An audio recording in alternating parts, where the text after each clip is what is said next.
So welcome back to myself and Habib reviewing some famous educational related videos on YouTube. This one is actually pretty famous. I've seen it years ago. I see. So let's go ahead and take a look and Sure. let's hear your feedback. So setting up the scene very quickly. This is of a graduation and someone who's attended Yes. many graduations. You know they don't always go to plan, right? Yes, that's true. So let's keep that in mind. You people are being so rude to not listen to this speech. It was my fault that we missed it in the program. People walking out. Look who's leaving, all the black people.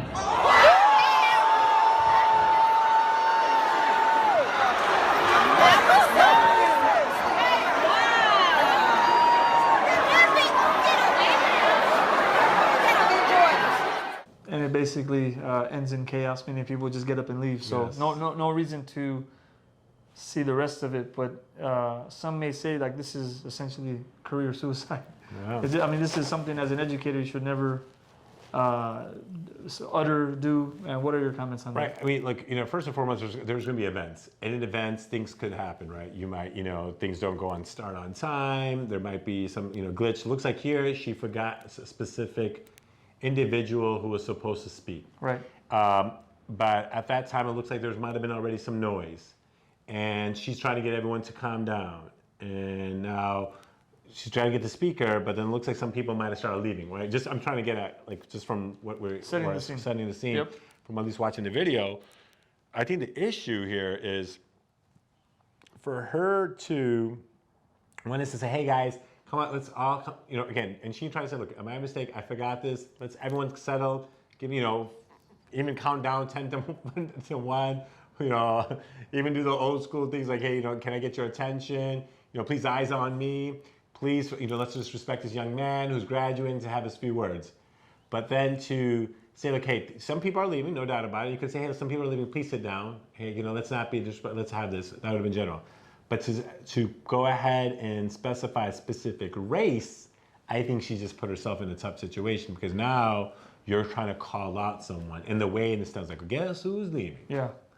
Like go figure. Yeah, go figure, right? And so that, I think, you kind of set a tone like, whoa, are you trying to say something else? Like, oh, yes. It seems like, she started off correctly. Mm-hmm.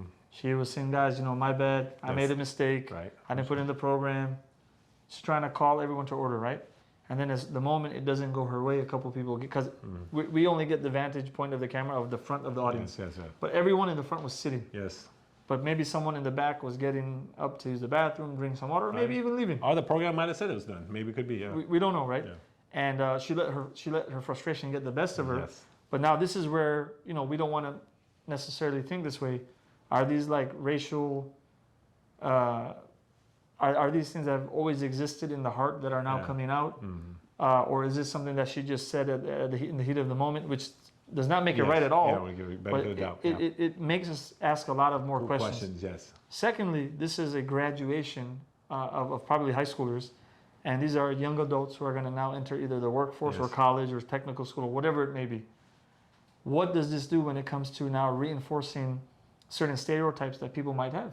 Mm-hmm. Right now, if you're someone who believes in what she believes in, you're going to be on her side. Yes. If you're someone who believes that people of her ethnicity or race are racist against black peoples, that's not going to diminish you believing that racism is very prevalent, right? Yes. Because this gives evidence that yes, racism is still out there. So I think this was a big goof up. Probably in a lot of places would be an automatic firing. Yeah. But again, as people who have been to graduations, and even in our own culture, right? When we go to weddings and parties, when do they ever start on time? Yes. Or when do they ever go as planned, right? So this is supposed to be, like, as people would say, one of the happiest moments in somebody's life. Yes, right. You got to be patient. Yeah, and I think hopefully, at that maybe the heat of the moment, but it's so important as leaders, as school leaders, or whoever, it could be an educator or whoever is running a program, to try to stay calm, even if it's not there. And sometimes I know they want to you have to use that authoritarian voice to be like, hey, come on now. But then you cannot get into specific details, make it look like it's a personal jab or jab on of a specific group or ethnicity. And then you never know if there's other undertones from before that kind of brought this up. Because that question, like, was there's a manifestation? Why'd you have to say black? Right. So It's great. I mean, for educators, it's something that we need to learn from, and it's making sure that we're always on top of our game and controlling our emotions. And if you're mad, take a deep breath and then take a few seconds before saying what you think you might want to say. I mean, it would have been even better for her to have just said, listen, people who are leaving, you're being rude, you're being disrespectful. Yes, Call it out. Just general, yeah. But it wound up the way it wound up. Specific, yeah.